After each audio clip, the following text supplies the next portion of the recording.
13 on top of more breaking news from overnight. A firefighter falls through the roof of a burning home in South Memphis overnight. This is on Stevens Place, right off Walker Avenue. Memphis Fire says the firefighter was treated for injuries on the scene and was not transported to the hospital, thank goodness. Right now, Fox 13 is working to learn more about what caused that fire. I fell through the roof. I'm in the attic. I don't know where I'm at. There's fire above me. Just like Stevens Place, man, I do have some Mayday on the scene starting your second one. My name is Cody Miller. I'm a driver assigned to Truck 5 C shift. I've been on Memphis Fire Department for 7.5 years. My name is Alan Slarv. I'm assigned to Truck 5 C shift. I've been with Memphis Fire for about 2.5 years. I mean, specifically that day was pretty normal. Came in, did our stuff, checked the trucks, ate breakfast, cleaned the station, made a couple runs throughout the day. About an hour before this specific run came in, we did go on a car wreck, us and the pumper. We made the scene, there was nobody in the vehicle. As we popped the trunk, just to make sure there wasn't anything or anybody in there, there was some gunshots. Why that's important is the shots were kind of fired in our direction, but it was 1 block away from the house that we eventually went on this house fire. When we made the scene, myself and Alan assigned to the outside crew.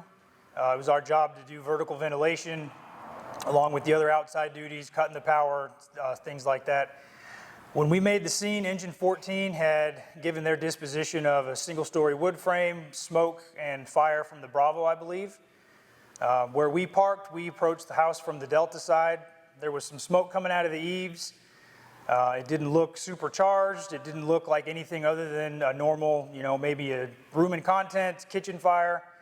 No visible fire from the front of the house when we approached. We did a quick assessment as to where to throw the ladder.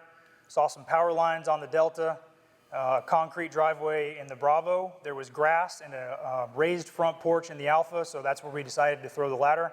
But walking up to it, it didn't look anything other than what we'd get up and cut a hole, get down, and it'd just be a normal run-of-the-mill fire. So I was riding Truck 5 C shift, outside duties. When we showed up to the structure, just looking at the house, lazy smoke, didn't see anything supercharged, nothing that was standing outside of the ordinary. So my job was to bring up a fan, come back, get the saws and tools, and assist with throwing a ladder to what we decided was the alpha of the building. Initially, when we got on the roof, we sounded it all the way up, and it felt like the roof was still intact. There was no, like I said, there was no visible fire coming through the shingles. Maybe a little bit of smoke coming through the shingles at the eaves line, but I got up and looked, and the roof decking under the shingles seemed to be intact. As far as what was going through my mind when I started to fall in, just prior to when I felt my right foot start to go in, I was already standing where I had fallen in eventually. I had mentioned to Alan that the chimney was right there, which would be to my right where I was standing. I told him, if you slip, grab the chimney. That's not something I normally state. I really normally try to stay away from the chimney, but for whatever reason, I said, hey, there's the chimney if you need it. Oh, you good? Yep. All right, let's fucking cut it right here. Focus. Coming up to you. When my right foot started to go in, I said some choice words. I thought maybe, I'll grab the ridge line. I'll be able to get out of it. From that moment, it was so quick. My right foot went in, my left foot went in. Coming up to you.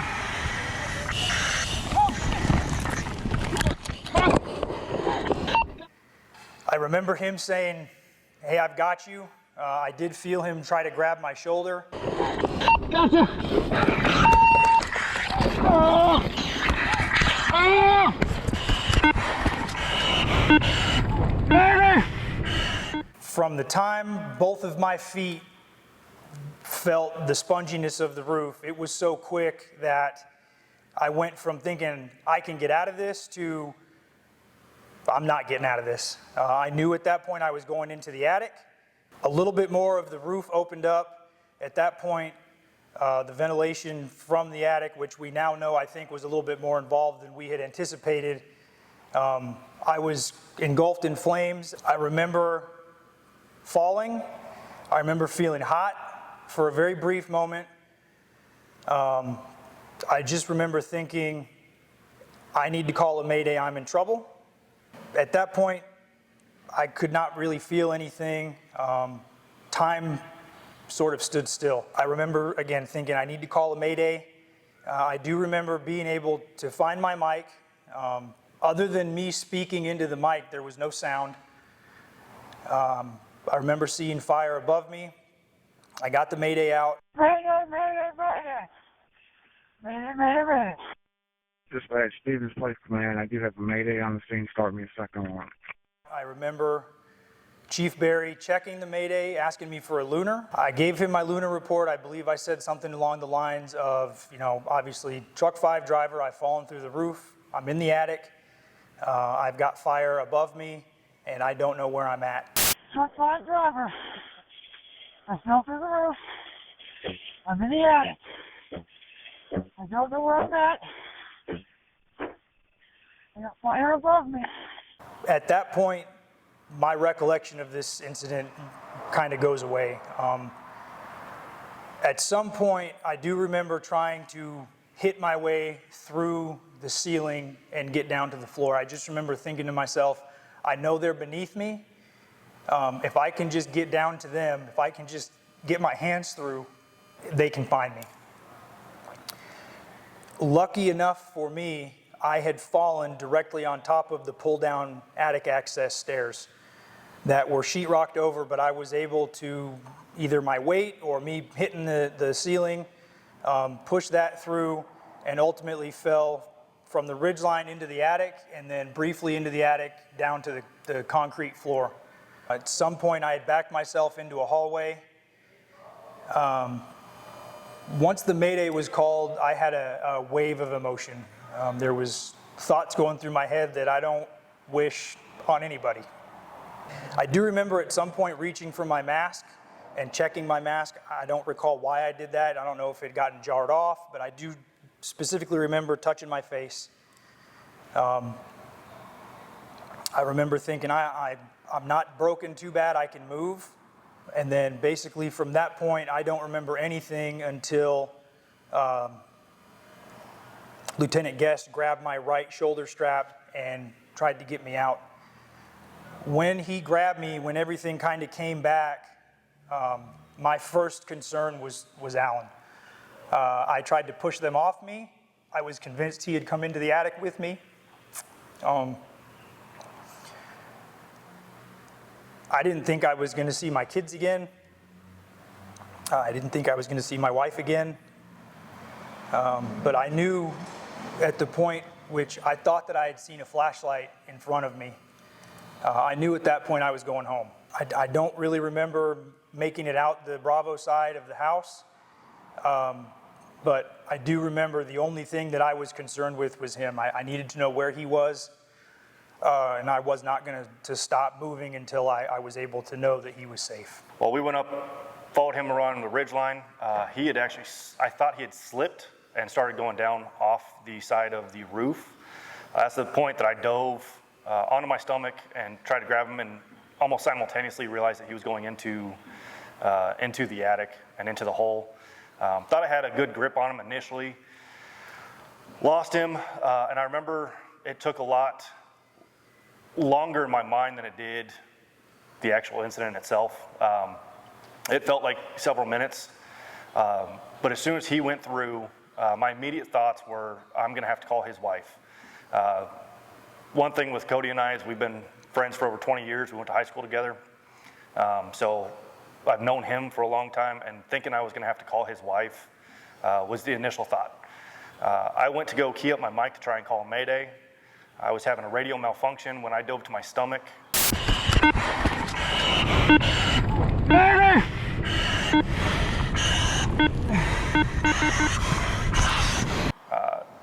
Something had happened with my radio, and I was not able to get it out. My only thing that I could think of doing is screaming a Mayday, which if anyone was inside, they would possibly be able to hear it and get to the edge of the house where I knew that there were other resources. Mayday!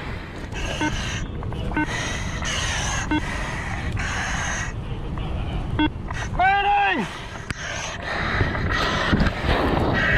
Mayday!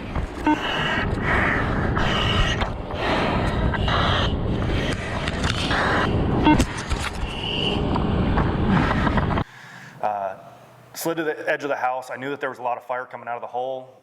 Knew that I wasn't going to be seen very well. And my only option was to get to the edge of the house to try and get notification. I never heard the Mayday go out because my radio wasn't working. So my only thing I could do was just scream off the edge of the house to try and get any kind of attention or some kind of resources into the house. Fucking Mayday! Mayday! Mayday! Mayday! Mayday! Mayday! Firefighter inside! Firefighter fell inside! Firefighter fell inside! In regards to training, Mayday training for sure, but also the wherewithal to wear your gear on everything. If it's on fire, wear your gear. My mindset when I was in the attic, as brief as it was, I knew I was in trouble. I knew that I have been through Mayday training multiple times here for years. The department I came from in Arizona, Mayday training was never something I took lightly because that is the one thing that can save your life if you ultimately get into a spot where you need help. There is a huge stigma behind calling a Mayday. Nobody wants to be that guy, that girl, that lady, whatever. You're not macho, you're not cool, you're not getting a badge of honor for not calling a Mayday. In my opinion, me calling the Mayday quickly and having the ability to keep myself calm in that situation is what ultimately resulted in an effective and fast, rescue for me from the guys that were inside. I know it's uncomfortable. I know sometimes it's hot in the summer. I know nobody thinks they look cool getting up on a roof with no smoke coming out wearing a mask. But if you cut the hole in the right spot, there is going to be smoke and fire coming out of that hole. And regardless of how cool you think you look doing it on the roof, you're not going to look half as cool in a casket when you fall through. If I'm not wearing my gear in its entirety on this incident specifically, I am not here to tell this story today. So that is by far the most important thing, is the fact that I wore my PPE correctly. I clipped in, I had my structure gloves on, I had my helmet on, I had the chin strap. Helmet never came off. Mask might have gotten moved, but still didn't come off. My air pack stayed on my back. My turnouts have some stuff on them, but they're not burned. Wearing my gear 100% was the number one thing that kept me alive in this situation. And that would be my biggest advice to senior members and new recruits, rookies, it doesn't matter. Wear your gear and wear it every time. In regards to this incident, my stance on safety pretty much remains the same. Safety is everybody's responsibility, it's everybody's job, but ultimately your safety and doing what you need to do to be safe, including wearing your gear, giving yourself the best chance to survive an incident like this is up to you. As far as teamwork goes, camaraderie, everybody likes to think that the guys on their crew, in their house, in their battalion, in their division, if something happens, everybody wants to think that those guys inside or on that scene are going to come get you. I can tell you that I know that now. I knew it before, but I know it now. The quick response of everybody inside, outside, on scene, Alan being up on the roof and his actions when his radio wasn't working, their determination to find me and get me out and get me home, it's unmatched. The professionalism in which we all did it and got me out, they got me checked on, they put me in the back of the unit. At that point, my safety was not my main concern. I felt fine, I felt safe. My mental state was such that the guys that just busted their butts to get me out were still working. So I was going to still be working. Those guys went through an event, maybe not to the same extent, but for the most part to the same extent as what I went through, what Alan went through. And if those guys can stay on scene and work, I can stay on scene and work. With all the adversity that we faced on that scene, from the way the fire was, to me falling through the roof, calling a Mayday, executing the Mayday successfully, getting me out, the professionalism in which we all on scene showed was incredible. I knew at that point that I was where I was supposed to be. I know the guys and girls on this battalion and this shift and everywhere around here, top of the line. Looking back on it, I think that it's a learning experience for everybody involved, myself included. But the fact that I'm here to stand and tell the story, and that Alan is here to tell the story, and for the most part, we're physically uninjured, is incredible. It does not happen this way. I'm happy, obviously, that it happened this way, and I'm happy to be able to stand here and tell the story, and I hope that, you know, somebody takes something from this, even if it's just, I should put my chin strap on. That might make all the difference in the world. To kind of reiterate, one of the things I wanted to kind of go back on is again, with the importance of wearing a face piece on the roof. When he had actually fallen through, had I not been wearing a face piece and helmet and all of my equipment, I severely could have been injured as well. My whole torso actually went inside of the fire, and all I remember is having a bunch of flames around. So just again, reiterating the importance of the equipment being worn properly. As far as being back on the fire ground after the incident had resolved, watching Cody go back to work, watching how hard everyone continued to work with an active event still going on, gave me motivation to get back up and get going again.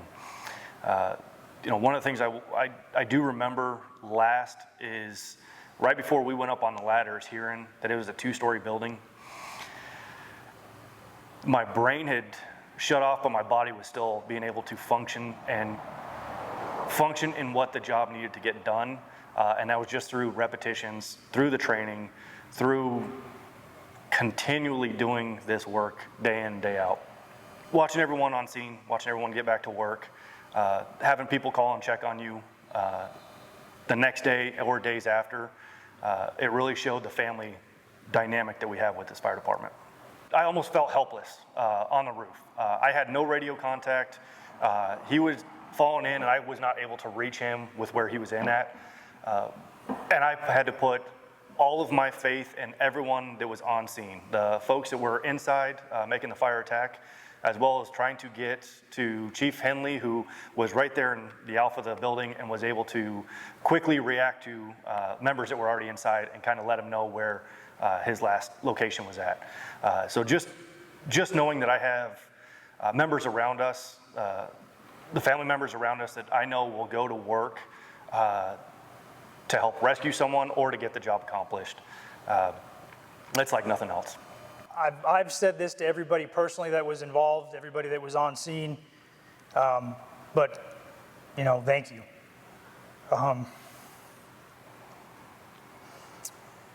Again, you think you know. You think you know that the guy with you, the girl with you, on scene are coming. But I know.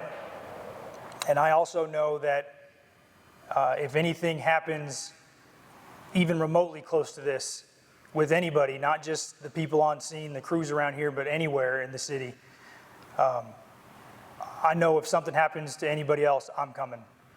I knew I had to get out. I knew once I called the Mayday, they were coming to get me. Didn't know when, didn't know how, but I knew. And I'm not going to say names because there's about 1 million, but I thank all of them. I'm grateful for all of them. My family is grateful for all of them. And when you feel like your life is owed for the actions of another, changes your perspective on what you're willing to do for people. And I'll do whatever for whoever.